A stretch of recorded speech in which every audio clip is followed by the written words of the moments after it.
Hey, what's up, everyone, and welcome. So, today we're going to talk about the original remix. And no, I'm not talking about DJs sampling old tracks. We're going way, way back to when composers were sampling something a lot more, well, natural. I mean, have you ever really thought about it? Where do musicians even get their ideas from? How does somebody just sit down and write a masterpiece? Is it like a lightning bolt of inspiration? Do they just have some secret Spotify playlist nobody else knows about? Well, here's a hint. The answer might literally be right outside your window. Yeah, that's right.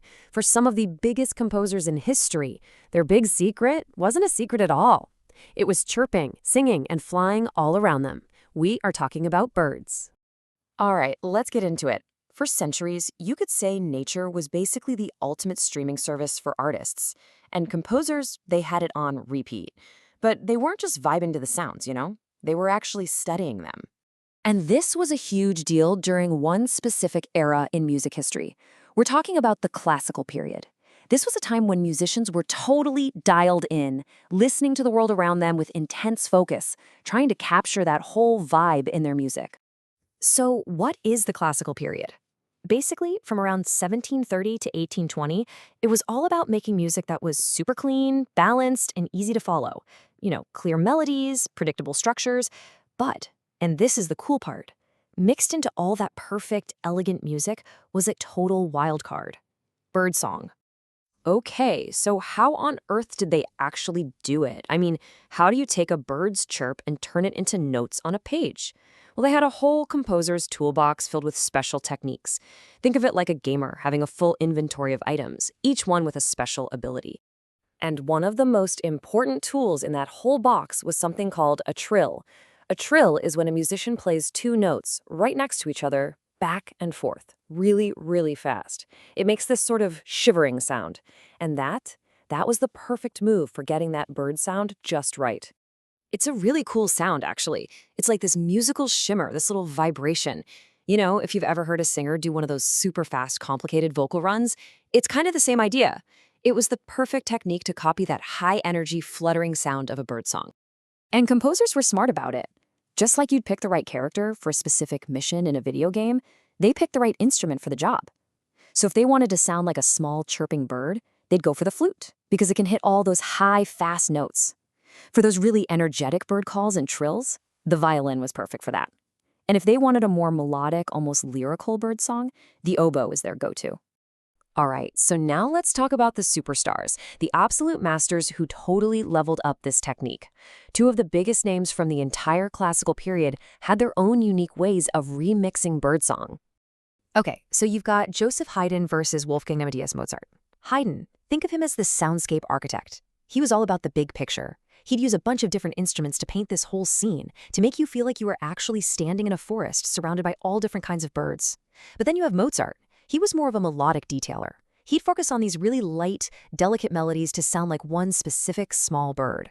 Or sometimes he'd layer a few instruments together to sound like a whole flock. And this isn't just some abstract idea. You can actually hear this stuff. For real. Go look up Haydn's Symphony No. 82. Just listen for those moments where it sounds like instruments are chirping back and forth at each other. It's awesome. But wait, it gets even cooler. Because the composers weren't just copying the sounds of birds.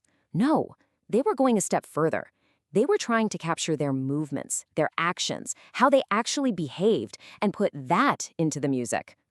Check this out. They were basically turning physical motion into musical notes. So in a piece of music, if you hear a melody that's suddenly rising up, getting higher and higher, that's supposed to be a bird taking off into the air.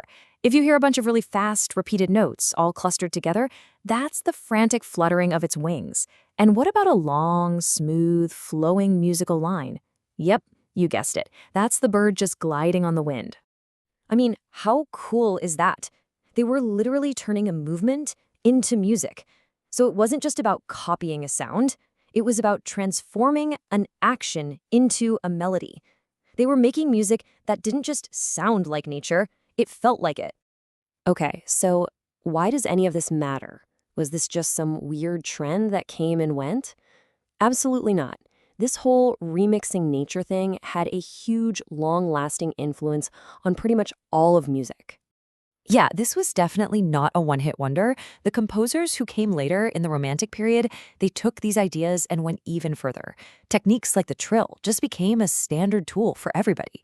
And bigger picture, it really showed how connected art and the environment are. I mean, even today, you hear musicians and producers sampling sounds from nature all the time. It's a tradition that's still going strong. And that really is the most important thing to remember here. The imitation of birds during the classical period shows this super long relationship between music and nature. It proves that music isn't always just something that people invent out of thin air in a quiet room. A lot of the time, it's a conversation with the world all around us. So, I'm going to leave you with a question. The next time you're outside and you hear a bird, just stop and really listen for a second. Don't just hear it as noise. Listen for the melody, the rhythm, the patterns, because you never know, what song will you hear?